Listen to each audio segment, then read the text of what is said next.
Let's sit in silence for a little while. Take a deep breath.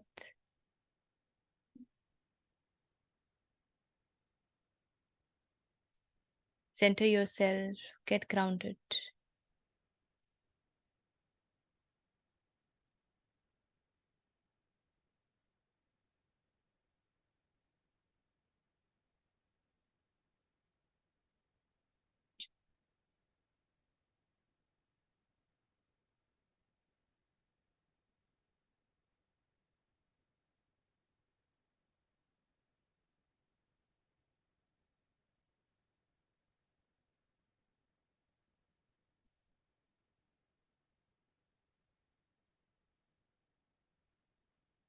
May we be blessed with divine intervention.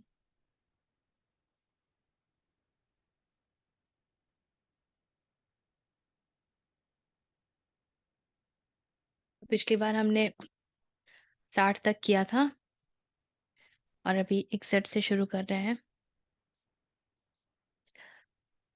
पढ़ोगे?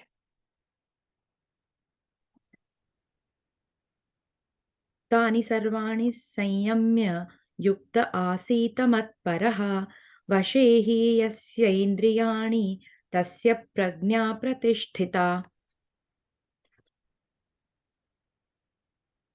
कह रहे हैं Krishna, the steadfast, having controlled them all, sits focused on me as the supreme.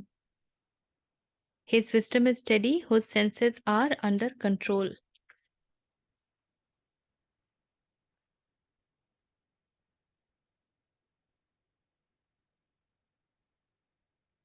इसलिए साधक को चाहिए कि वह उन संपूर्ण इंद्रियों को वश में करके समाहित चित्त हुआ मेरे परायण होकर मध्य में बैठे, क्योंकि जिस पुरुष की इंद्रियां वश में होती हैं, उसी की बुद्धि स्थिर हो जाती है.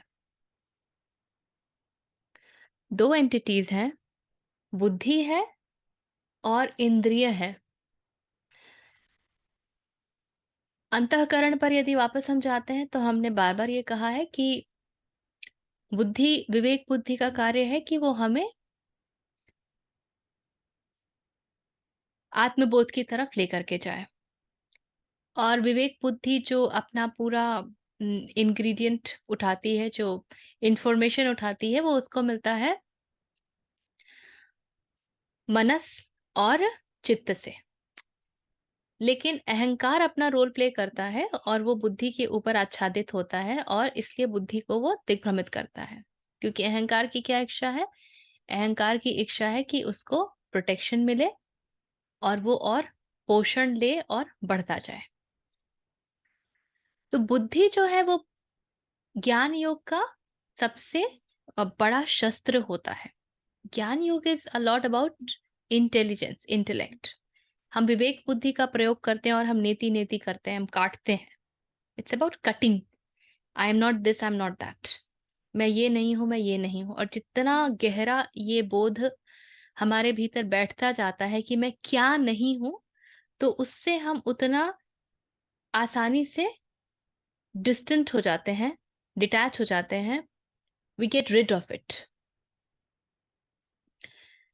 तो बुद्धि का तो काम बहुत सुंदर है, किंतु हमारे पास एक और चीज है जिसको कहते हैं कृष्ण, सेंसेस, इंद्रिया.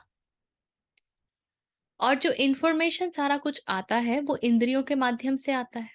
जब आप बाह्य जगत की बात करेंगे तो माध्यम इंद्रियां हैं किसी भी इंफॉर्मेशन के लिए. और हम पांचों इंद्रियों की बात कर रहे हैं.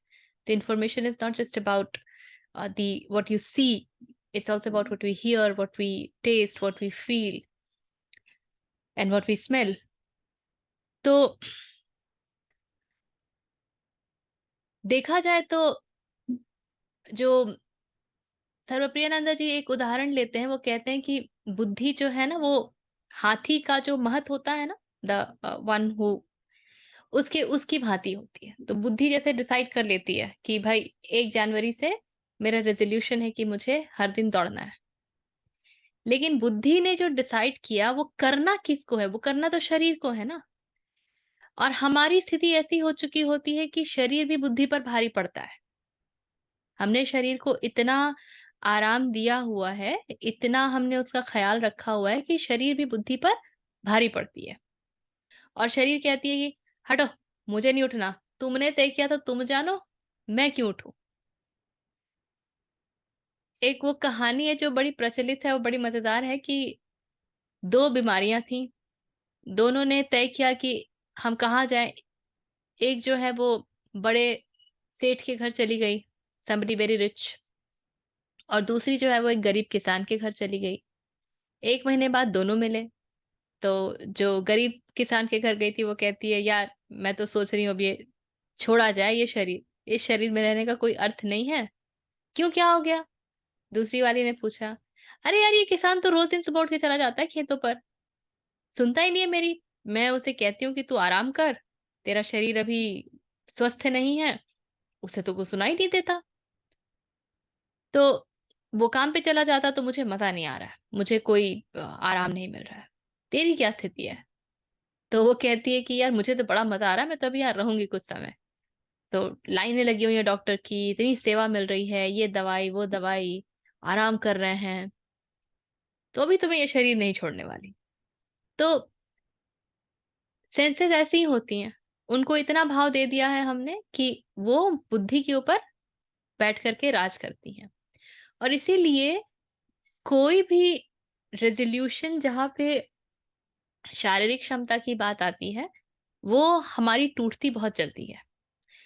तो बुद्धि ने एक संकल्प लिया और फिर शरीर बुद्धि को जो है कारण देता है कि क्यों जाना है। वो उसी संकल्प के विपरीत भी उसको तर्क देता है। देखो तुम्हें सुबह की नींद छोड़नी पड़ेगी, देखो तुम्हें भोजन उपयुक्त करना पड़ेगा, देखो नींद कितनी अच्छी है, इतनी ठंड में कहाँ जाओगे, कौन जाता है? अरे देखो कहाँ कौन-सा वज़न बढ़ा जा रहा है, ऐसा क्या हो गया कि तुम्हें अभी जाना है, 2 महीने बाद जाना जब मौसम थोड़ा उपयुक्त होगा, वगैरह-वगैरह। तो बुद्धि को इस तरीके से शरीर भ्रमित करता है और इंद्रियां भी यही करती हैं। जब हम इंद्रियों को जहां तहां लेकर के जाते हैं तो उनको एक ऊर्जा मिलती है और वो शक्तिशाली होने लगती हैं। मुझे याद है कि जब मैं ग्रेजुएशन के समय परीक्षा दे रही थी और उस समय मैं बहुत गाने सुनती थी, तो परीक्षा अ, देने बैठी हूँ और एग्जामिनेशन हॉल में मुझे गाने याद आ रहे हैं and I am trying to get rid of it and it's like यार ये गाना क्यों बज रहा है मेरे दिमाग में।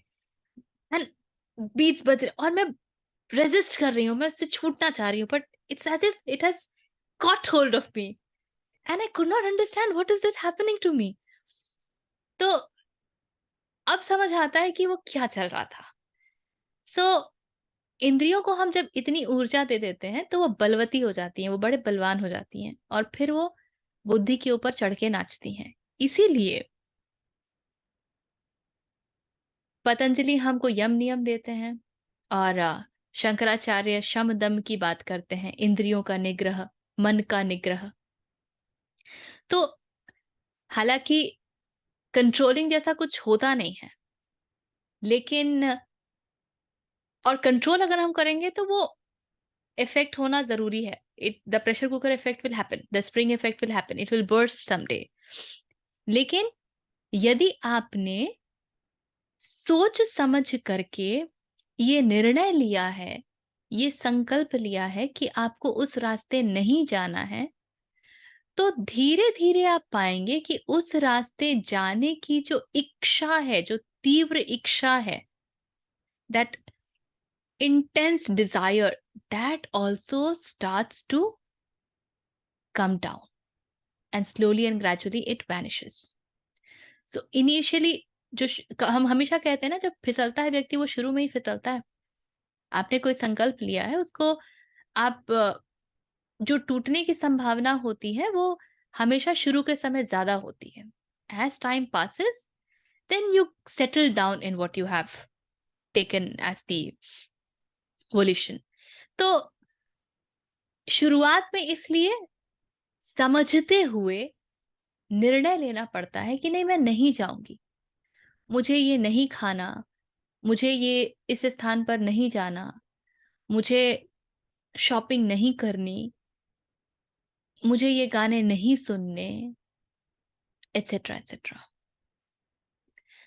तो इनफैक्ट इस्लाम में आप देखेंगे कि ये जो नृत्य, गाना, ये सब वर्जित है। They are not supposed to do that. उसका कारण यही है। वहां पर बस एक ही चीज पर प्रतिबंध नहीं लगा है, और वो है गंध पर। और इसलिए आप वहां पे इत्र का बहुत ज्यादा जिक्र सुनते हैं।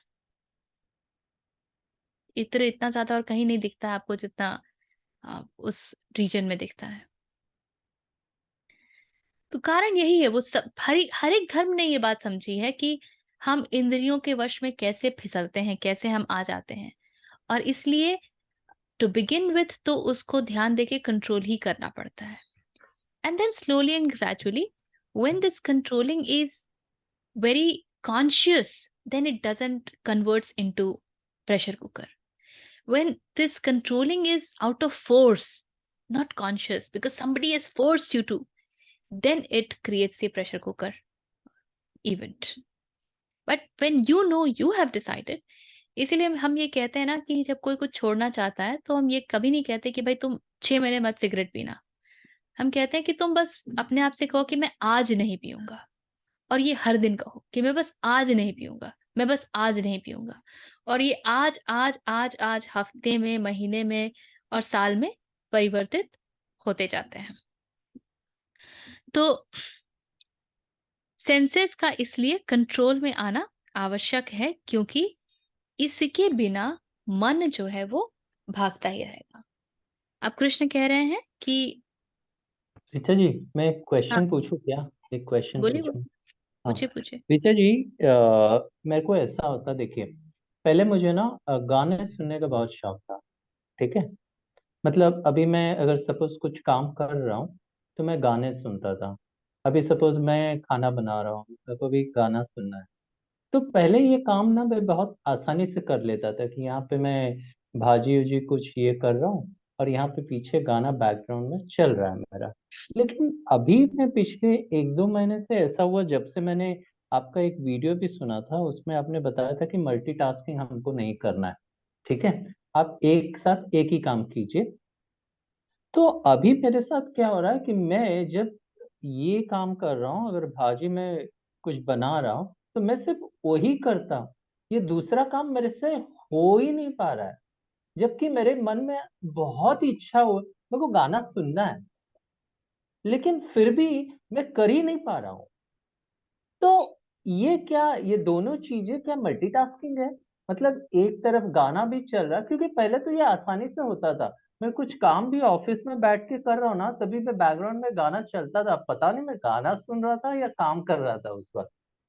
तो ये एक साथ अभी काम भी करना और ये गाना भी सुना, ये दोनों मल्टीटास्किंग हो गए। मल्टीटास्किंग तब होता है जब आप जो भी 2 कार्य कर रहे हैं, 3 कार्य कर रहे हैं, उनमें आप सब में फ़ोकस करें। आपको सब में फ़ोकस करना है। आपका पूरा-पूरा फ़ोकस जाना चाहिए। तीनों में जो भी जितने जितने भी भी। कार्य कर रहे हैं हाँ, एक साथ। हाँ, हाँ। तो जब आप गाना सुन रहे हैं और सिर्फ़ इसलिए सुन रहे हैं कि कुछ बैकग्राउंड में चलना चाहिए, फिर आपका उसमें फ़ोकस नहीं रहेगा। हालाँकि उसका इम्पैक्ट आप पे रहेगा, क्योंकि वो तरंगे तो हैं ना, तो उसका हम्म। इम्पैक्ट तो रहेगा। लेकिन कॉन्शियसली आप उसको फ़ोकस नहीं कर रहे होंगे। या फिर आपका जो भाजी काटना है वो ऑटोमेटिक हो जाएगा और आपका ध्यान गाने में जाएगा। आप पाओगे कि अरे इतना मैंने काट लिया, कब काट लिया पता ही नहीं चला। हम जब गाड़ी चलाते हैं ना कि कहाँ से कहाँ पहुँच जाते हैं, अरे यहाँ कैसे आ गए पता ही नहीं चला, इतना रास्ता कैसे तय कर लिया। ऑटो पायलट मोड में चलने लगता है। कॉन्शसनेस वहाँ चला जाता है, वो रोबोटिक हो जाता है। कुछ कार्य ऐसे हैं जो रोबोटिक हो भी जाए तो बहुत फ़र्क नहीं पड़ता है। किंतु यदि हमको इसकी आदत पड़ जाती है, तो हर कार्य जो है वो मैकेनिकल होने लगता है, फिर वो खतरा है। तो जहाँ तक इस तरह के कार्य हैं, तो आप गाने जब सुनते हैं तो आप भजनों का, मंत्रों का चयन कीजिए ना, उसका तो इम्पैक्ट भी अच्छा रहेगा। वैदिक चैंटिंग का चयन कीजिए। अच्छा, लेट दैट रन।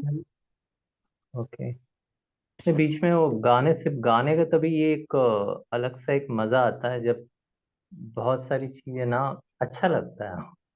देखिए, बहुत गाने जो है ना, एक उनका धुन होता है, उसमें एक रस होता है, and they have impact on the way our hormones behave. तो उसमें अच्छा, से प्लेजर तो मिलता ही है, दैट इज व्हाट वी बिल्कुल। डू। हाँ उसमें से तो हाँ प्लेजर मिलता ही है, तभी हम गुनगुनाते भी रहते हैं। हाँ। पर फिर वही है कि ऐसे समय पे वो आपके ऊपर भी हावी होगा जब आप नहीं चाहते हैं कि वो हो। You have given them hmm. Enough of energy, ये होगा। राइट, राइट, प्रश्न हम्म। राइट। पूछूं? हाँ हाँ, पूछो ना। सो गाना सुनना इज फिजिकल प्लेजर? तुमने अभी कहा इट इज फिजिकल प्लेजर, तो मैं समझना चाह रही थी, is it physical pleasure? Physical pleasure नहीं होता है हमेशा, टिटिलेशन होता है कई बार।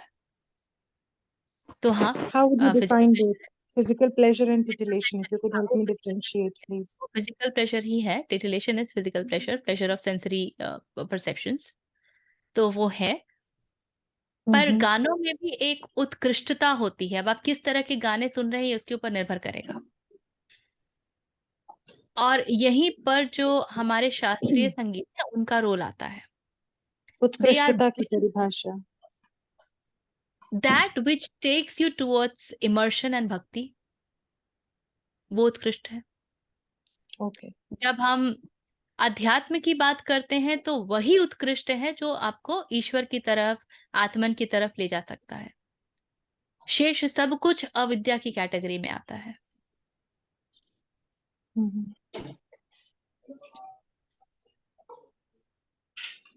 विद्या, ओके। आप हाथ उठाया था। हाँ, मुझे कुछ शेयर करना था। आई डोंट नो अगर इनको कुछ उससे सहायता मिलती है सोचने में, तो जो ये मल्टीटास्किंग की बात चल रही थी, तो उदाहरण के तौर पर जैसे मुझे हमेशा आदत थी कि सुबह को उठते ही भजन चालू, जैसे कोई चैंटिंग चल रही है या कोई अपने पर जब हम इस पैथ पे जाते हैं, जैसे जैसे प्रोग्रेस होती है, नॉट नोइंगली मैं अब ये रियलाइज करती हूँ कि वो अब रिक्वायर्ड नहीं है। अब सुबह को उठते ही मुझे ये नहीं होता कि मुझे भजन चालू करने हैं या मुझे मंत्र चालू करने हैं।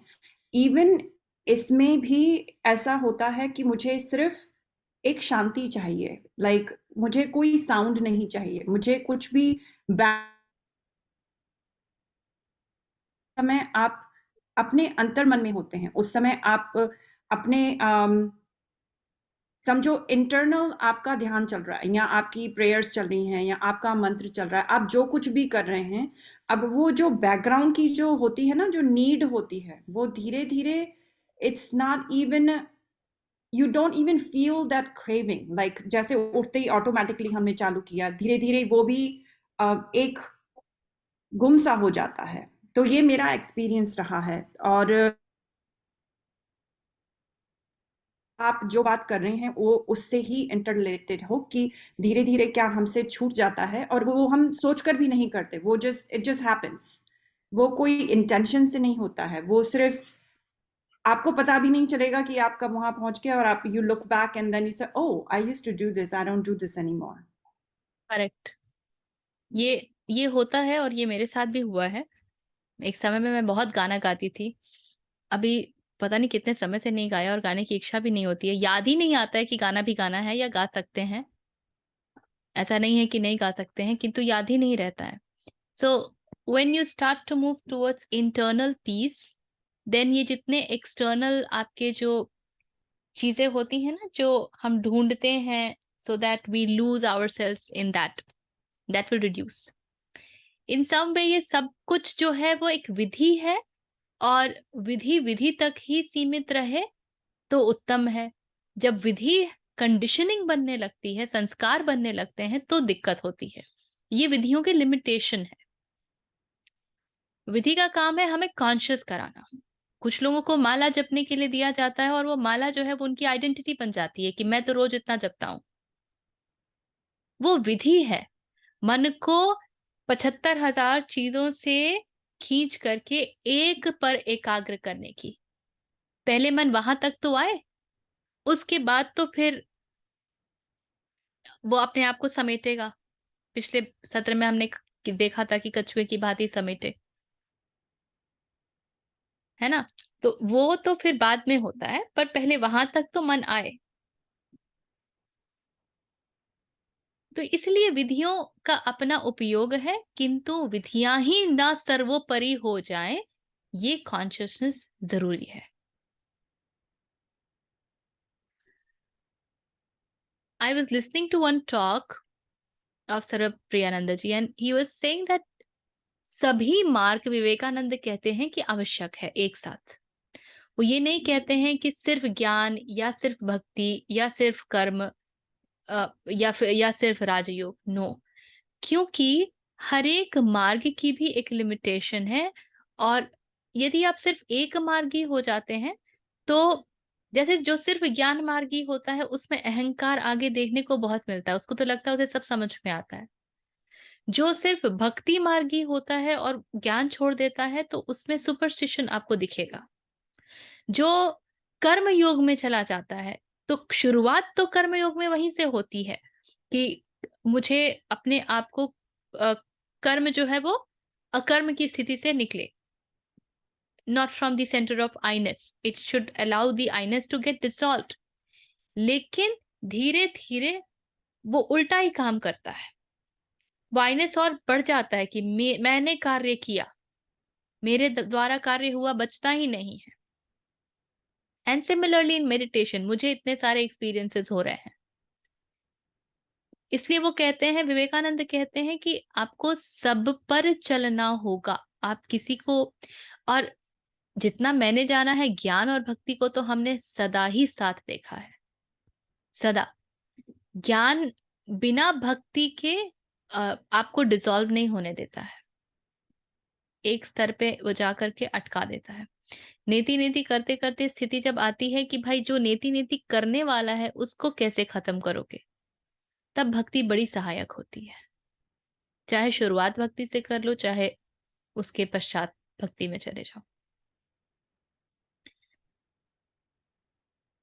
तो और जो ये सब कुछ कंट्रोल कर लेता है, अपने सेंसेस को कंट्रोल कर लेता है और कृष्ण पर ही फोकस्ड हो जाता है कि वो ही सर्वोपरि है, वो ही सुप्रीम है, वो ही स्टेडफास्ट हो पाता है, वो ही स्थित प्रज्ञ हो पाता है। अन्यथा स्थित प्रज्ञ होना इतना सरल नहीं है। देखिए अभी भी कृष्ण जो है वो रियलाइज्ड शब्द का प्रयोग नहीं कर रहे हैं।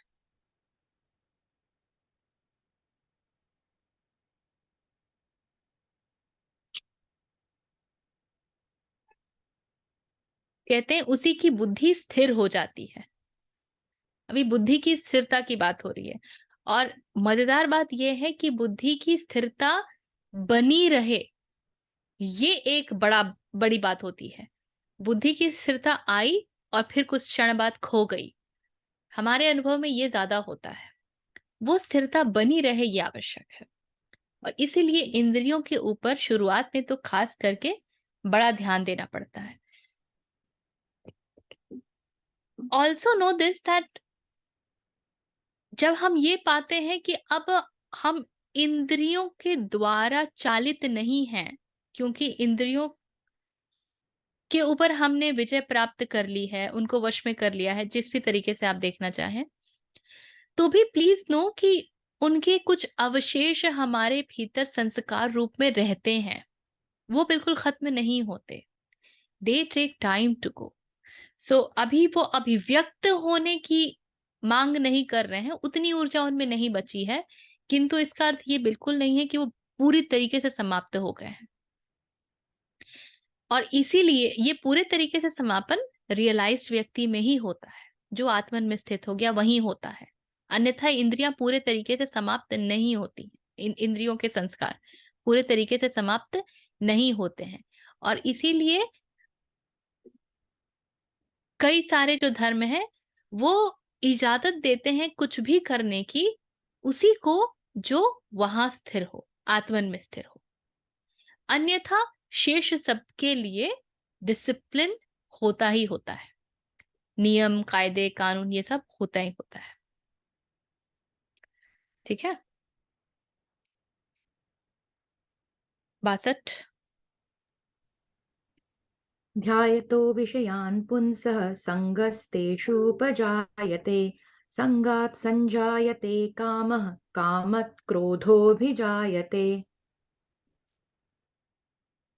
Thinking of objects, attachment to them is formed in a man. From attachment, longing, and from longing, anger grows. विषयों का चिंतन करने वाले पुरुष की उन विषयों में आसक्ति हो जाती है। आसक्ति से उन विषयों की कामना उत्पन्न होती है और कामना में विघ्न पड़ने से क्रोध उत्पन्न होता है। आज मुझसे पारुल पूछ रही थी कि ऋचा, आपने कहा है कई स्थान पर कि विचार को जो है वो थोड़ा सा विचार हमें उल्टा पुल्टा वो सब करा देते हैं। We should be very of thinking. लेकिन मेरा तो एक्सपीरियंस ये है कि जब मैं बहुत सोचती हूँ तो then I find out things, discover things, और उसमें मैं विचारों में प्लेजर नहीं देखती हूँ कि मैं प्लेजर ले रही हूँ, but it allows me to discover things. So then I told her कि विचार तो आवश्यक है ना, चिंतन मनन निधि ध्यासन तो ज्ञान योग के पिलर्स हैं, यही हमारे टूल्स होते हैं। तो हम चिंतन से नहीं भाग रहे हैं, हम चिंतन किसकी कर रहे हैं, हम वो विषय की महत्ता है। So when you are thinking of objects, जब विषयों के बारे में हम सोच रहे हैं, विषय एवरीथिंग एक्सटर्नल टू अस, शरीर भी विषय है, शरीर भी विषय है। सो जब भी हम उनके बारे में सोचेंगे विचारेंगे, आसक्ति जन्म लेगी ही, and this will just happen. Krishna इसको ऑब्वियस करे दे रहे हैं कि भाई तुम संभल जाओ, ऐसा ही होता है। तुम चाहो तो एक्सपेरिमेंट कर लो, पर तब तक ये हो चुका होगा, फिर उस आसक्ति से निकलना देख लेना क्या करना है। अभी I was in a training program wherein there were these ladies talking about menstrual cup. तो I said I think it's very important that आप कप वगैरह यूज करने से पहले थोड़ा सा आयुर्वेद को देख लें, क्योंकि अपान वायु रिस्ट्रिक्ट हो जाता है, then it creates lot of trouble over a longer usage of time. एक दो बार में चैलेंजिंग नहीं है, but when you do it for longer duration. So that lady said me, you know what Richa, scientifically ऐसा कुछ भी अभी तक प्रूव नहीं हुआ है। तो मैंने कहा साइंटिफिकली प्रूव करने के लिए आपको 5 साल तो लगेंगे ना, पहले यूज कर लो, वो खराब हो जाए, उसके बाद आपको प्रूफ मिलेगा। By the time you have already taken the chance, तो देख लो चांस लेना है कि नहीं लेना, दैट्स योर विजडम। साइंस को तो डेटा चाहिए, जब अभी शुरुआत ही कर रहे हैं तो डेटा कहाँ है? बिना डेटा के आप रिसर्च कैसे करोगे, किसी भी चीज को स्थापित कैसे करोगे? तो साइंस तो ऐसे काम करेगा। और साइंस के साथ तो कहानी यही होती है कि वो पहले कुछ बना करते हैं और कुछ वर्षों के बाद उसी को इंट्रोड्यूस कर देते हैं। दूर क्यों जाना देखिए, अभी कोरोना वैक्सीनेशन का ही देखो, पहले सबको लगा दिया, आप कह रहे हैं heart attacks are happening because of that, कितनी स्टडीज आ गई उसी पे। ऐसे ही वो यही होता ही है, क्योंकि साइंटिफिक स्टडी हमेशा कंट्रोल्ड एनवायरनमेंट में होती है, एंड हम कंट्रोल्ड एनवायरनमेंट में जीते नहीं हैं, वो असंभव है। आई रिमेम्बर सदगुरु का एक टॉक था डॉक्टर शॉ के साथ, वो बायोटेक कंपनी है ना उनकी MD. So she was talking about genetically modified seeds, and she was saying to Sadhguru that why farmers should not be using them, because you see these seeds are they don't fail in famine, they don't fail in floods, या सूखा पड़ जाए तो भी ये फसल आएगी। तो सदगुरु ने बोला कि you know this body, it's 99% bacteria, it's 99% micro organisms. She said yes. Do you have any idea how these microorganisms will behave when you put in things which are genetically modified? She said no. Then I said, why do you want to take chance? If these microorganisms reject that food, then what will happen? So do you want to take that chance? You check that. I would never suggest anybody to go ahead with genetically modified seeds, because you really do not know how the microorganisms because of which this body is alive will behave. And unless you have established that behavior, it doesn't make sense. तो यही होता है. Objects के बारे में सोचेंगे, विषयों के बारे में सोचेंगे तो आसक्ति उसका अगला पड़ाव है. और आसक्ति आएगी और वो विषय प्राप्त नहीं होंगे तो उसका अगला जो पड़ाव है वो है क्रोध. इसीलिए cut the bud at its nip. जब विषयों के प्रति मन भागे दौड़े, उसको वहीं पे पकड़िए, इतनी दूर जाइए ही मत. जो विंडो शॉपिंग करते हैं ना, इसीलिए बड़ी खतरनाक बात है. आप इतनी दूर जाएंगे तो यार वो लेते तो वो लेते, ऐसे लेते वैसे लेते, और ये सब कुछ होगा. And then we sulk within कि यार मैं ये नहीं कर पा रहा हूँ, ये मैं ये नहीं कर पा रही हूँ, etcetera etcetera. This is why even if you have money, living simply has its merit. हम कहते तो हैं कि पैसा हो तो भोगो ना, क्या दिक्कत है, बस अटैच मत हो. But it demands great deal of चेतना, बहुत बहुत ज्यादा. It comes with its own hazards. हमें पता भी नहीं चलेगा और वो हो जाएगा. That simple living has its own merit, even if you have a lot of resources. And that is why one must stick to them, not get used to that kind of lifestyle that then it will make your mind and body slave of that. 63.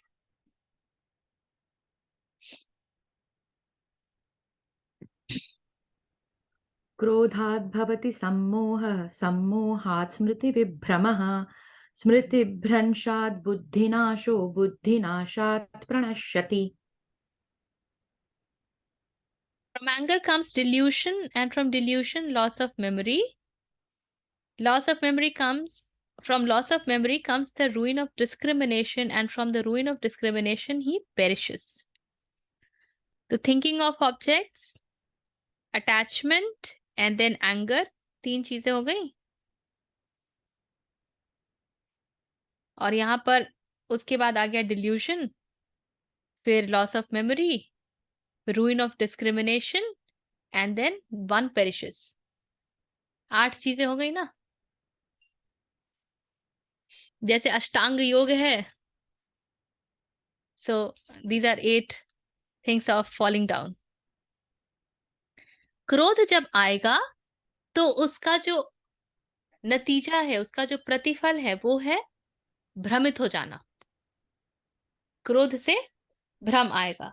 क्रोध से अत्यंत मूढ़ भाव उत्पन्न हो जाता है. मूढ़ भाव से स्मृतियों में भ्रम हो जाता है. स्मृतियों में भ्रम हो जाने से बुद्धि अर्थात ज्ञान शक्ति का नाश हो जाता है, और बुद्धि का नाश हो जाने से यह पुरुष अपनी स्थिति से गिर जाता है. तो क्रोध से डिल्यूशन आया. डिल्यूशन इज सम्मोहन. One gets hypnotized. जब मन क्रोधित होता है तब वो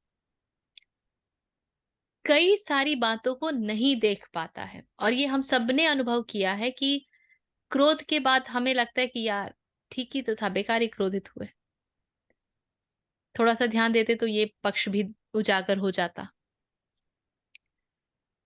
तो क्रोध आएगा तो सम्मोहन आएगा ही आएगा, और उससे लॉस ऑफ मेमोरी, कौन सी मेमोरी का लॉस होगा?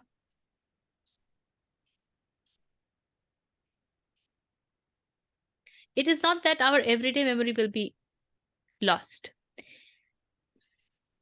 जो हमारा ध्येय है, जो हमारी इच्छा है, जो हमारा मार्ग है, वो हम भूल जाएंगे।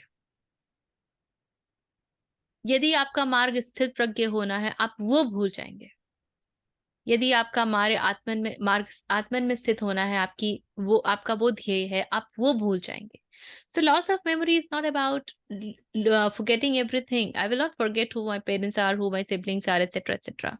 I'll not forget my address. I'll not forget my work. I'll not forget my bank balance.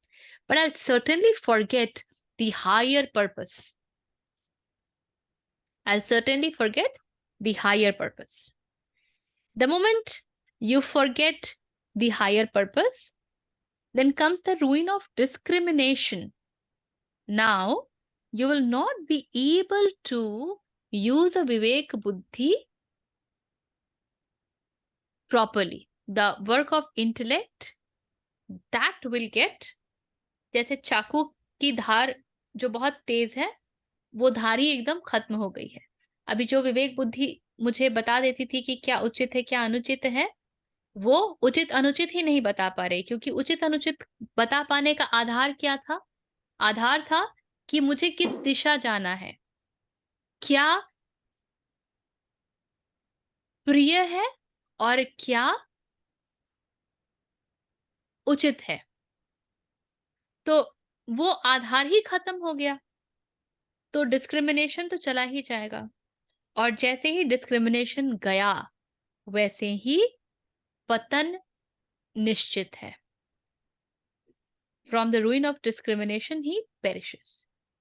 यही वो स्थान होता है जब हम उल्टे सीधे निर्णय लेते हैं।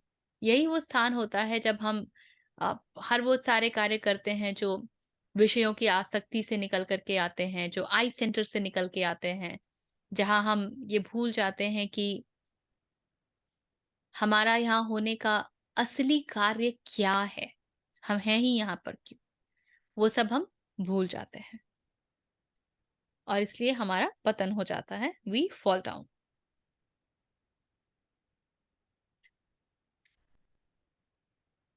So to tell this to Arjun, Krishna is saying कि अब तो तुम फंस रहे हो आसक्ति में, क्योंकि तुम सोच रहे हो कि भाई इन लोगों को मैं मारूंगा कैसे। रिश्ते तुम्हें दिखाई दे रहे हैं, रिश्ते भी ऑब्जेक्ट्स ही हैं, रिश्ते तुम्हें दिखाई दे रहे हैं। तो this is the sequence of things that will happen with you. Anything here? आगे बढ़ते हैं। 64।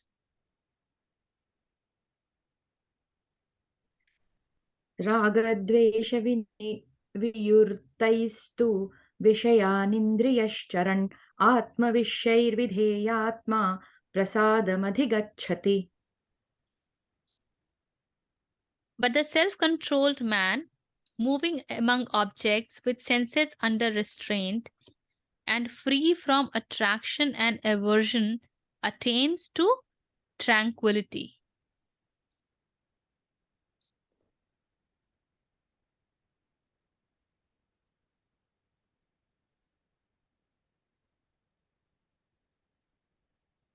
परंतु अपने अधीन किए हुए अंतःकरण वाला साधक अपने वश में की हुई राग द्वेष से रहित इंद्रियों द्वारा विषयों में विचरण करता हुआ अंतःकरण की प्रसन्नता को प्राप्त होता है।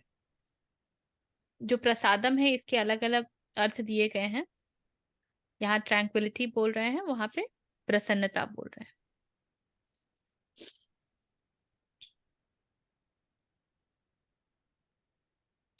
So what is the benefit of controlling the senses and not thinking of objects? What is the reward?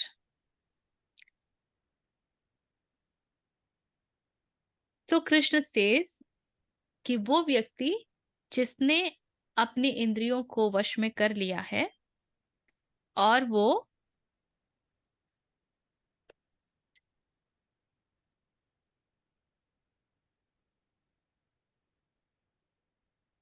विषयों में विचरण तो करता है किंतु under restraint, self restraint, moving among objects with senses under restraints. तो विषयों में वो घूमता है ऐसा नहीं है, किंतु क्योंकि उसने अपनी इंद्रियों पर विजय प्राप्त कर ली है, अतः इंद्रियां उसकी गुलाम है, उसकी दासी हैं, वो इंद्रियों के कहे नहीं चलता है। And so such a person is free from attraction and aversion. अब ना तो किसी प्रकार की आसक्ति के लिए कोई स्थान है, आई गेट अट्रैक्टेड, ना ही किसी प्रकार का रेजिस्टेंस होगा, ये मुझे नहीं चाहिए, I hate this. So no likes, no dislikes, let thing happen, I take the call based on the पारमार्थिक सत्य, the most important thing, and it's not about what I like and what I dislike, because likes and dislikes are product of conditioning. And such a person, Krishna says that he attains to tranquility. मतलब वो ही ऐसा व्यक्ति है जो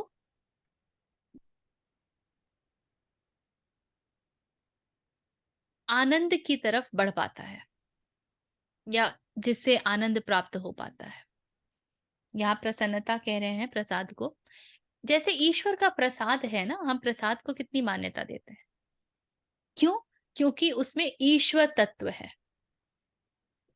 जब हम प्रसाद को मान्यता देते हैं तो हम ये कहते हैं कि इसमें ईश्वर तत्व है, और जब वो मैं ग्रहण करता हूं, जब मैं वो ग्रहण करती हूँ, तो वो तत्व मेरे भीतर प्रवेश करता है और मेरे जो गुण हैं, मेरे जो संस्कार हैं, उनको वो परिवर्तित कर देता है।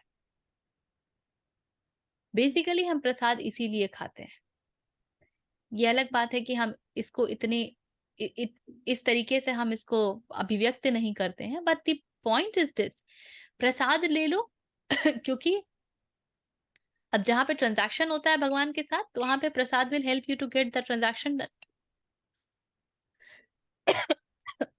सॉरी।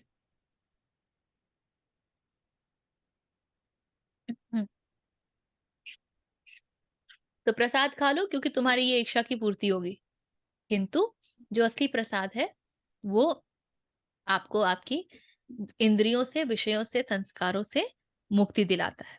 तो ऐसा व्यक्ति जो कि सेंसेस ऑब्जेक्ट्स के भीतर चल रहा है अपने इंद्रियों के साथ, लेकिन इंद्रियां उसके वश में है, तो उसे इस प्रसाद की प्राप्ति हो जाती है। So what is this there in for us? The reasons why we should be conscious of working on senses, holding the senses. Why it is important that we do not go to many parties? Why it is important that we do not go to lot of places to visit? Why it is important that we restrict our social circle? Why it is important that we create that distance with everything? No doubt, undoubtedly, वही व्यक्ति ये सब करेगा जिसके लिए ध्येय आत्मन है, जिसके लिए ध्येय कृष्ण है, जो कृष्ण में विलीन होना चाहता है। But also the one who has not really thought of attaining Krishnahood, even when they practice this, no doubt they are moving towards Krishnahood, but they will definitely experience lot of peace and silence. There's lot of internal satisfaction. The conflicts within, they start to dissolve, and that's a great reward. That's a great reward. तो इनको अगर आप देखना चाहें तो इनको आप everyday practices में क्या करना है, ये चीजें हम अपने रोजमर्रा के दिन में प्रैक्टिस कर सकते हैं. They can become our tools. हम पूछते हैं ना कि हमें क्या करना चाहिए. So these are the things that will bring meditativeness in us. आधे घंटे के मेडिटेशन से कुछ खास होगा नहीं, because meditation must lead to meditativeness, which is 24 hours. So for that, then these become important in the beginning. Later on, once you have actually mastered, you will see that even when you buy a new sari, even when you indulge in going to some big restaurant, you will be able to experience a distance between you and the object. You will not be swayed ki, wow, I've come to such a wonderful place. You will still experience that peace, that centeredness, that grounded in yourself. And hence, to be able to use your mind, your intellect, even then becomes very, very possible. जो सन्यासी व्यक्ति होता है ना, उसमें बहुत कुछ करने की गजब की ऊर्जा होती है. रविंद्रनाथ ठाकुर के लिए कहते हैं कि हम तो जानते हैं कि वो बस लिखते थे ना, किंतु शांति निकेतन का पूरा अकाउंटिंग भी वही देखते थे. बुद्धि इतनी प्रखर हो जाती है. You can focus on one thing, cut, focus on another thing, cut, focus on another thing, cut, focus on another thing, and they all will not gate mixed. हमारे केस में सब खिचड़ी हो जाता है. When we focus on one thing, the other starts to lag. That shift becomes so challenging. कि अरे अभी उससे इसमें ट्रांजिशन करना है, work A to work B. But the one who is sitting with स्थित प्रज्ञ, for them it is just like moving from one room to another room. एक room छोड़ा, बंद किया, दूसरे में चले गए. Okay. इसको हम ऐसे देख सकते हैं क्या, इन अ मंडेन एग्जाम्पल, लाइक हम देखते हैं ना, फॉर एग्जाम्पल इस्कॉन है, चिन्मय मिशन है, ये सब जगह they have good amount of money and luxury. So when the swamis हम कहते हैं, right, they work in that atmosphere, they have all the luxury. जैसे यूके का तो चिन्मय मिशन जो मैंने देखा है, it's no less than a 5-star living. But you know, when they have to work in a retreat, India में भी किसी बहुत रूरल जगह पे काम करना है, they don't mind. That switch happens very easily. So this is one way of looking at things, is it? कि जब है तो तब वो डिनाई भी नहीं कर रहे हैं. जैसे हमने बुद्ध का भी एग्जाम्पल देखा, खीर मिल गई तो okay, he is not saying कि मेरी खीर से आदत बिगड़ जाएगी, मुझे तो बिना नमक का उबला आलू दो please. So kheer is okay, accepted, enjoyed, but next day aloo is also equally good. तो उस तरह का कंट्रोल संभव में स्थापित हो जाते हैं ना. आप जब संभव में स्थापित हो गए हैं तो 5 स्टार हो या वो गांव का की गली हो, दोनों ही बराबर है. You will not mind sleeping on a mat and you will also not mind sleeping on the Dunlop pillow, गद्दा. बट उस स्थिति तक आने तक तो कंट्रोलिंग ऑफ सेंसेस इंपॉर्टेंट है. जब तक नहीं हुए हैं तब जैसे ही डनलॉप पिलो मिलेगा तो मजा ही आ जाएगा. फिर वो आप कहानियों के जैसा सुनाएंगे सबको कि I had such a great experience. और जब ही नीचे चटाई मिलेगी सोने के लिए तब तो और मजा आएगा, क्योंकि उसके बाद जितनी गालियां देंगे उसका भी कोई हद नहीं है. 65. ऋचा जी, एक क्वेश्चन पूछना था मेरे को. बोलिए ना. एक क्वेश्चन है. हाँ, बिल्कुल. ऋचा जी मेरे को एक बात बताइए. देखिए, मतलब हम ये कहते हैं कि हमको प्रेजेंट में रहना है, ठीक है, इस पल में आप रहो. तो काफी बार जैसे हम बताते हैं कि ओके, जब मैं खाना खा रहा हूँ, ठीक है, तो उस वक्त अगर आपको प्रेजेंट में रहना तो आप उस खाने का टेस्ट देखेंगे कि हाँ, खाना कैसे लग रहा है उस वक्त.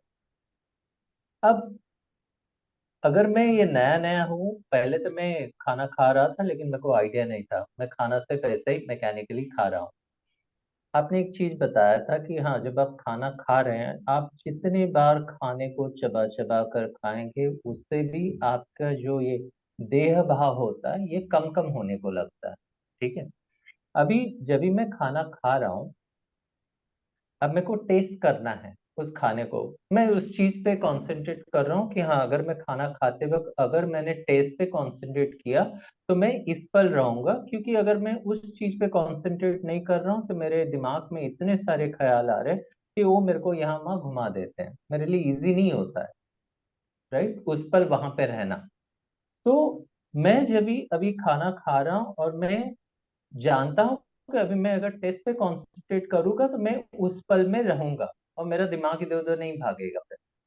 तो जब मैं ये करने जाता हूँ तो मेरे दिमाग में पता नहीं कहाँ से कि बहुत ख्याल, मतलब ना क्वेश्चंस उभरते हैं, क्वेश्चंस। अब फिर मेरे को दिमाग ये बोलता है, अभी तू खाना अगर खाने जा रहा है तो तू कंसंट्रेट किधर करेगा? उस खाने पे कंसंट्रेट करेगा, थाली में देखेगा या कहीं और देखेगा? वो मेरे को वहां पे घुमाने लगता है, समझ रही हैं? तो फिर वो क्वेश्चन का आंसर तो मेरे को फिर मैं सोचने लगता हूँ अब मैं क्या करूँ। भाई एक अचानक सा डर मेरे को ना फिर पैदा होता है, तो जो कंफ्यूज कर देता है मेरे को। कभी ऐसे वक्त एक तो मैं जिस बंदे से जहां से मैंने देखा है, ठीक है, मैं फिर उसका सोल्यूशन ढूंढने लगता हूँ मैं क्या करूँ इस चीज को। और फिर वो टेस्ट कहीं तो एक तो मेरा गायब हो जाता है, और उस चीज का मेरे को इतना सेटिस्फैक्टरी कुछ सोल्यूशन तो मिलता ही नहीं है कि मैं अभी इस चीज को कैसे हैंडल करूं। क्योंकि यहाँ तक वो टेस्ट तक लेके जाने के लिए ये बीच में जो सवाल आ रहे हैं ना कि मैं कंसंट्रेट कहाँ पे करूं, ये खाने के हर एक इस पे, एक ये प्लेट में कंसंट्रेट करूं या हर एक जो फूड पार्टिकल्स हैं उन पे कंसंट्रेट करूं। ओके। पहली बात तो ये कि भोजन चबाने से देह भाव कम होता है, ये मैंने कब कहा मुझे नहीं पता, क्योंकि मुझे तो ऐसा कुछ नहीं मालूम है। नहीं, आपने ये कहा है, मैंने बहुत गौर से सुना है कि आप जो बोलती जो खाना अपना एकदम आराम से, राइट, चबा चबा के खाते हैं तो फिर ना ये आपका जो देह भाव है कम होता है। अभी ये ठीक ये है तो आप आपने। मुझे निकाल के बताइए कि क्या कॉन्टेक्स्ट था, क्योंकि ये बात मुझे नहीं समझ आ रही। हाँ नहीं, ठीक है, आप ठीक है। चलिए, अभी मेरे को ढूंढना पड़ेगा। हाँ बोलिए। अब जहां तक कंसंट्रेट किसके ऊपर करूं, आप तो एनालिसिस और पैरालिसिस में घुस गए हैं। अच्छा, ओके। आपको ये थोड़ी सोचना है कि मैं खाने पे कंसंट्रेट करूं कि थाली पे कंसंट्रेट करूं। खाने पे कंसंट्रेट करने का मतलब क्या है? स्वाद पे क्यों कंसंट्रेट करना है? आपको स्वाद पे कंसंट्रेट करेंगे तब तो स्वाद इवैल्यूएट करने लगेंगे कि कैसा है, मीठा है, तीखा है, अच्छा है, खराब है। फिर तो वो सारे भाव आने लगेंगे। ओके। भोजन है, सामने आया, भोजन उठाया, खाया, चबाया, ठीक है, भोजन के साथ हूँ। धन्यवाद भाव है, बस।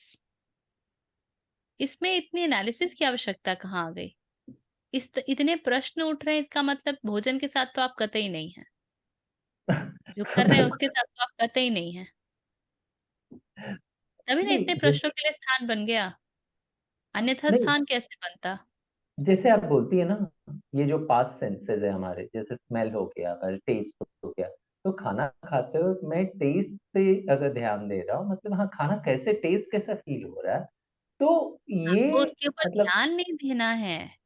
हाँ। वो तो अपने आप ही आपको फ़ील कराएगा। जब आप भोजन के साथ नहीं रहेंगे, तो स्वाद का आपको कॉन्शियस एक्सपीरियंस नहीं होगा, चैतन्य आभास नहीं होगा। बस इतना होगा। हाँ भोजन ठीक है। के साथ रहिए, बाकी जो भी टेस्ट है, उसको जज करने की कोई आवश्यकता नहीं है कि कैसा है, नहीं है। भोजन न्यूट्रिशन के लिए है, हम्म। इंद्रियों के सुख के लिए थोड़ी ठीक है। है ना? तो हम्म। उसको इतना विषय बना कर के उसके ऊपर एनालिसिस करने की आवश्यकता नहीं है। पूरा विश्लेषण हो गया। ठीक है। That's not needed. ठीक है। When we say you concentrate on food, we all that we are saying is empty your mind. Don't allow so many thoughts to come into your mind. अभी भोजन से ही संबंधित थॉट्स आने लग गए तो बात तो वहीं की वहीं रह गई ना। हम्म, आप उस समय नौकरी के बारे में सोच सकते हैं, बच्चों के बारे में सोच सकते हैं, पत्नी के बारे में सोच सकते हैं, कुछ भी सोच सकते हैं, हम्म, चुनाव हो रहे हैं उसके बारे में सोच सकते हैं, या फिर भोजन कैसा है, थाली कैसी है, उसके बारे में भी सोच सकते हैं। सोचने में तो लगेगा ना। हम्म, The object of thought could be different, but thinking is still there. Hmm, When we talk of being with food, all that we want to say is empty your mind. Don't get into so much of thought process. विचारों से थोड़ा सा बाहर निकल करके जहां है वहां आ जाइए। That's all that is being said. Don't complicate it. Perfect. ठीक Don't है। complicate it. राइट, भोजन के राइट। साथ होना भी मेडिटेशन की एक विधि है। आप जब भोजन के साथ हैं, यू आर बिल्कुल। Being meditative with food, that's all.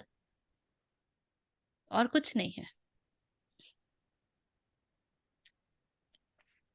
विधि को विधि जैसे रहने दीजिए तो बहुत काम करेगा। थैंक ठीक यू। है, thank you. Thank you.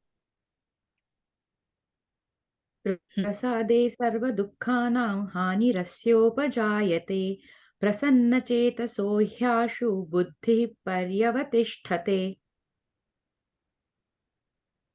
In tranquility, all sorrow is destroyed, for the intellect of him who is tranquil minded is soon established in firmness.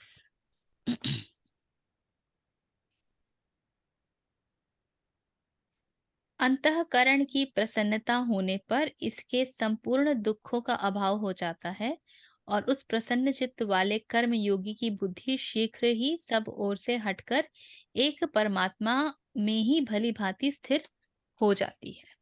So this is the process. जब आपने कृष्ण ने बता दिया कि why you must control the senses, when you do not control the senses, what will happen? And when you control the senses, what will happen? But finally, when you control the senses, you get established in firmness. Yeah, established in firmness is actually getting established in Krishna. आत्मन में स्थित हो जाना या स्थित प्रज्ञ हो जाना।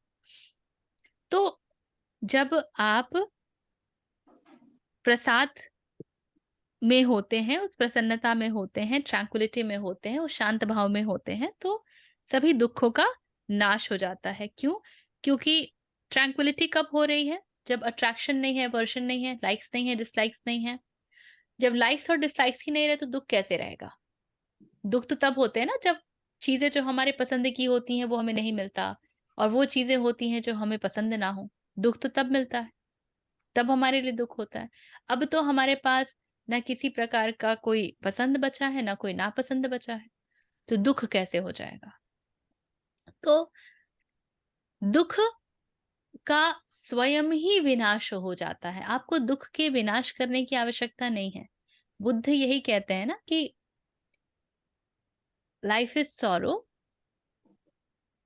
जीवन दुख है, लेकिन दुख का क्यों है उसके बाद उसका वो प्रोग्नोसिस भी देते हैं। वो कहते हैं दुख इसलिए है क्योंकि हम चीजों से अटैच्ड हो जाते हैं, आसक्त हो जाते हैं, और उसके बाद फिर वो आसक्ति हटाने के लिए हमें 8-fold पाथ देते हैं कि आनंद संभव है, दुख का विनाश संभव है जब आसक्ति जाएगी। तो अब जब लाइक्स और डिसलाइक्स नहीं है तो ऑब्वियसली आसक्ति नहीं है। तो जब व्यक्ति ट्रैंक्विलिटी में है तो उसके दुखों का विनाश हो जाता है। For the intellect of him who is tranquil minded is soon established in firmness. और जब व्यक्ति के दुखों का विनाश हो जाता है, वो समभाव में आ जाता है, तो वो स्वयं ही स्थित प्रज्ञ हो जाता है। So this is the process. स्थित प्रज्ञ कैसे हो? सेंसेस के ऊपर काम कीजिए, don't allow your senses to take you haywire. Exactly इसी के लिए प्राणायाम है। प्राणायाम करने से हमारे सेंसेस जो है वो थोड़े से रेगुलेट हो जाते हैं, क्योंकि प्राण शक्ति रेगुलेट होती है और प्राण शक्ति ही ऊर्जा देती है सेंसेस को। तो when that gets regulated, then we get rid of likes and dislikes. We start to get established in firmness, and that's what is the benefit or the um, जो उसका that's the benefit of it. Yes. Anything? तो जब मन भाग रहा हो तो सबसे पहले जो करना है कार्य वो ये कि जरा चेक करिए कि किन विषयों के साथ हम चिपके हुए हैं। जब मन बैठा ना हो, चुपचाप इधर उधर उधर इधर ये भी कर ले वो कर ले, तो अपने विषयों को चेक कीजिए, कहाँ कहाँ आसक्ति जुड़ी हुई है। Become conscious of that. That's the place that you have to begin with. और फिर उनसे मुक्ति पाने के कई कारण हैं। आप उनको रिजॉल्व भी कर सकते हैं और आप अपने मन को कहीं और भी लगा सकते हैं। जैसे बीच में मैं करती थी, मेरे भेजे में जब कोई गाना आता था ना तो मैं भजन गाने लगती थी automatically. So I will move the mind towards that कि अगर गाना गाना है तो वो उधर वही गाओ ना, फिर इधर उधर क्या गाना। स्लोली स्लोली वो भी घट गया है। Yes Vidya. I just wrote, I can read a quick summary of what we went through, if it's okay. या गो थ्रू। Okay, verse 61 का था, बुद्धि और विवेक का कार्य है कि वो हमें आत्मबोध की तरफ ले जाए। पर यहाँ कृष्णा इंद्रियों की बात कर रहे हैं जो हमारे सेंसेस हैं, और वो इतने स्ट्रांग हैं कि हमारी बुद्धि it gets enslaved by our senses of our body. जिस तरह हर योग, ज्ञान योग, भक्ति योग, कर्म योग और राज योग, हम सिर्फ एक की तरफ ही नहीं जा सकते, क्योंकि सिर्फ एक को जब हम फॉलो करते हैं तो उनके भी इफेक्ट होते हैं। जैसे इन सबका साइमल्टेनियसली या एक के बाद एक सब पाथ पे जाने का क्या कहते हैं, उनके सब पाथ को फॉलो करने से ही हम स्टेट ऑफ बैलेंस पहुंचते हैं। जैसे अगर हम बहुत ज्यादा ज्ञान योग में चले जाते हैं तो ईगो अराइज होती है, बहुत ज्यादा भक्ति योग में जाते हैं तो सुपरस्टिशियस में पड़ जाते हैं, और कर्म योग में हमें आईनेस का प्रादुर्भाव होता है। राज योग में कभी कभी हम बहुत ज्यादा मेडिटेशन से अटैच भी हो जाते हैं। तो उस स्टेट पर पहुंचने के लिए जहां हम स्थित प्रज्ञ हैं, बुद्धि की स्थिरता बनी रहे, और इंद्रियों पर जब हम विजय प्राप्त करते हैं तो हम एक तरह से सभी योगों को फॉलो कर रहे हैं। वर्स 62 का, जब विषयों पर मन जाए तो उसे कंट्रोल उसी वक्त कर देना चाहिए, हमें बहुत अवेयर रहना चाहिए। अदरवाइज उन विषयों में पढ़कर क्रोध का जन्म होता है डिजायर्स के थ्रू, और इसी तरह हम अपने पतन की ओर बढ़ते हैं। हम सिंपल लिविंग भी कर सकते हैं। Even when we have money, simplicity should be the way of life. Simple living has its own merit.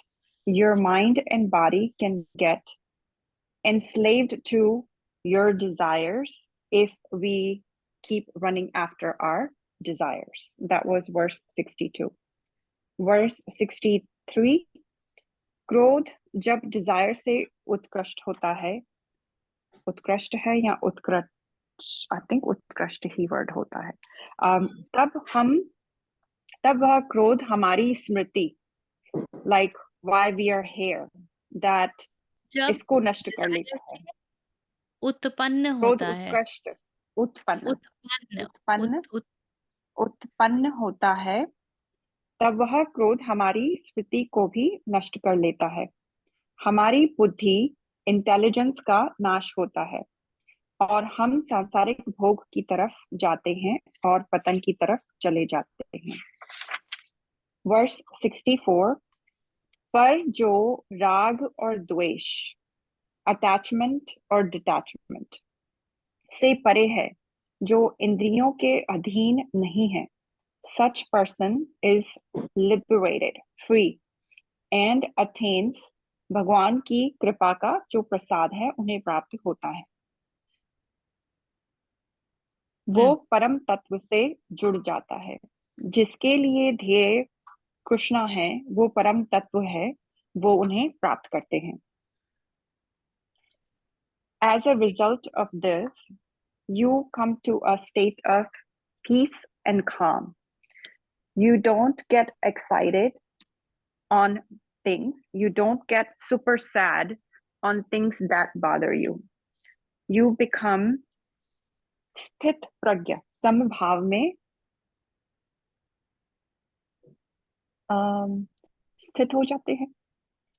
Verse 65, sorry मेरी हिंदी और इंग्लिश मिक्स्ड है। When you control your senses and receive the prasad of Krishna, या हम जिसे कृपा भी कहते हैं, हमारे सारे दुखों का विनाश होता है। In a way, they don't shake us at all. So it's pretty much वही मैसेज है जो हम 64 में हैं, वही 65 में कैरी फॉरवर्ड कर रहा है, राइट? अर्जुन और की फिर स्थिति ऐसी हमने है, अर्जुन की स्थिति ऐसी है कि कृष्ण को शायद महसूस हो रहा है कि अभी इसकी बुद्धि में पड़ी नहीं है।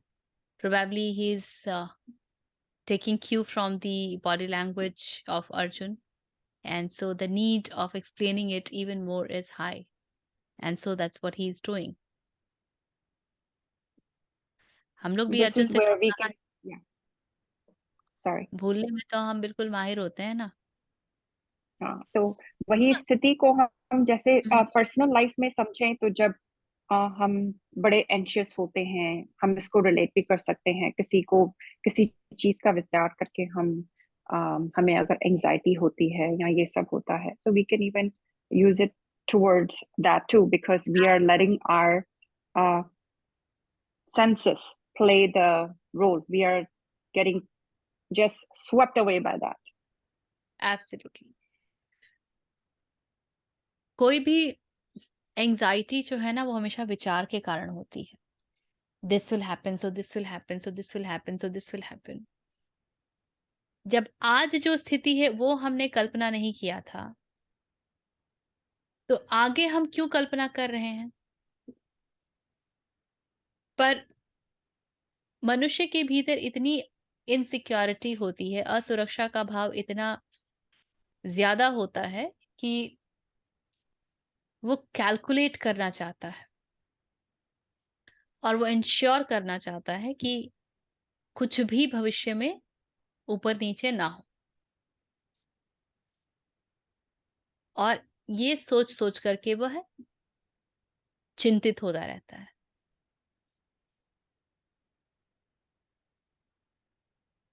Anxiety has its own.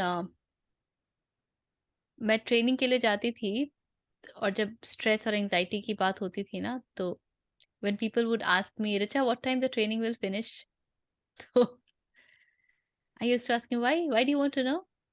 He said, नहीं we'll plan, traffic हो जाता है evening में। I said, that I don't know what time we finish, पर अभी ट्रैफिक सोच करके what are you creating in your mind? अभी से ही हॉन्क्स सुनाई देने लगेंगे, अभी से ही वो ट्रैफिक सिग्नल पे जो भीड़ है वो दिखाई देने लगेगी। इज दिस हैपनिंग और नॉट? हाँ, ये तो हो रहा है। अगर अभी एंग्जाइटी तो ऑटोमेटिकली बिल्ट होगी ना, खुद ही उसको बुला के ला रहे हो, ना भी यहाँ से निकले हो ना ट्रैफिक से मिले हो, बट ऐसा ही होता है। सो ऑटोमेटिक प्रक्रिया और लग जाओ। सो विचार को इसलिए थामना और आसक्ति से बाहर निकलना बड़ा आवश्यक होता है।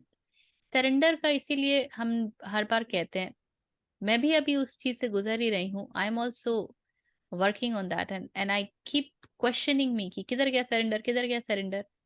मुझे भी दंड मिलते हैं और बहुत जरूरी है। इसीलिए जो हमारा कल्चर है उसमें हमको मूर्ति दी गई है, क्योंकि इतना कठिन है अमूर्त की तरफ श्रद्धावान हो जाना, समर्पित हो जाना। तो दे दिया गया है कि भाई चलो तुमसे नहीं होता है, तुम कृष्ण की मूर्ति को ही पकड़ लो, उधर ही झुक जाओ, उधर ही समर्पित हो जाओ। तुम्हें यदि कुछ चाहिए ही तो उसको ही बोल दो। पर श्रद्धा जो है वो नॉन नेगोशिएबल है, और वो उतनी ही बड़ी बात भी है।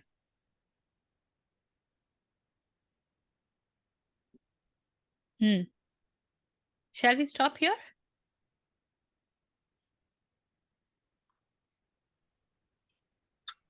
Yes. ऋचा जी, एक बेसिक क्वेश्चन मेरे को पूछना था आपको। बोलिए ना। मैंने आपको काफी बार सुना है, आप बोलती हैं get grounded, get grounded, get grounded, लेकिन ये आप जब बोलती हैं गेट ग्राउंडेड तो एक्चुअल में इसका मतलब आप क्या बोलती हैं? आप सेंटर्ड वर्ड भी यूज कर रही हैं, आप ग्राउंडेड वर्ड भी यूज कर रही हैं, तो ये ग्राउंडेड का एक्चुअल मतलब क्या होता है? सेंटर्ड और ग्राउंडेड दोनों एक ही बात है, भाषा अलग हम्म, अलग है। हम्म, ज्यादातर करके हम जब ग्राउंडेड की बात करते हैं तो हम ये कहना चाहते हैं कि आप फर्मली स्थापित हो जाएं। जो आपके भीतर कॉन्फ्लिक्ट्स है, विचारों का द्वंद्व है, 10,000 जगह सब कुछ जा रहा है, उसको bring them all together and get established. That's all. ज्यादा कुछ नहीं है एक्चुअली। ये शब्द जो है वो चक्रा सिस्टम से निकल के आता है, जो हमारा मूलाधार है, जो मूल आधार है, हम्म, वहां पर फियर और इनसिक्योरिटी का वास होता है। That is also responsible for our roti kapda makaan की जो चिंता होती है उसके लिए। जिनका मूलाधार जितना ज्यादा विकृत होता है, एनर्जी सिंक में नहीं होती है, उनके भीतर असुरक्षा का भाव उतना ही ज्यादा होता है, भय का भाव उतना ही ज्यादा होता है। So when we say get grounded, we primarily say that allow your root chakra to get strengthened and get established. So then you get rid of insecurity and fear, and that is where surrender can then happen. That's why get grounded. तो जैसे आप ये बता रही हैं, जब ये मैं सुन रहा हूँ तो मैंने क्या करना है उस वक्त? आप जो बोल रही हो, मेरा क्या आपको काम कुछ है? नहीं करना है, you just come back in your mind and get centered की ठीक है अब यहाँ वापस आ जाते हैं, सब चिंताएं सब हटा दीजिए। Get hmm, disconnected with the world, the sensory objects, all hmm, objects, hmm, and just come back to whatever we are doing the study of।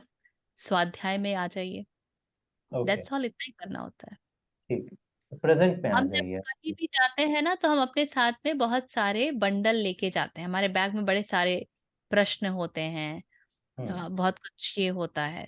जैसे हम लोग ट्रेनिंग में ना शुरुआत करते हैं तो हम कई बार कहते हैं कि okay please take out your pen and paper and write down all that which has been bothering you since morning. तो वो लिखते हैं, very good, now write down all that you are thinking since morning.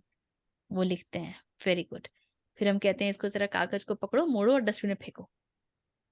ठीक है, so you put them all in trash. Right now they should not be with you. So okay, that's all. Okay, great, ठीक है, thank you. हम्म, और कुछ किसी के state of being not doing as you say it all the time.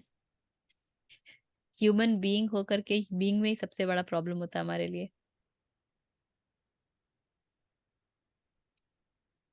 Vidya is saying.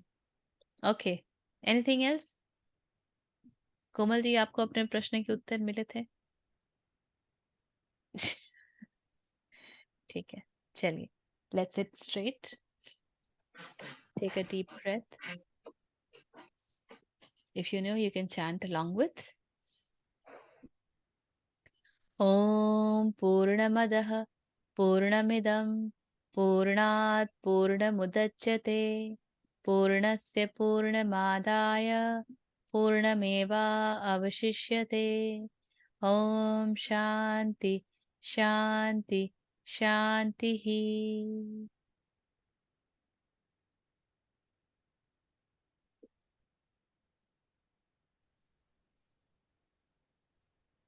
Thank you, Richa. Thank you, Thank you. Abhaji. Thank you. Thank you, everybody.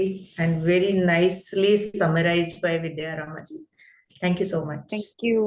Yeah. Thank you, everyone. Thank you, Richa.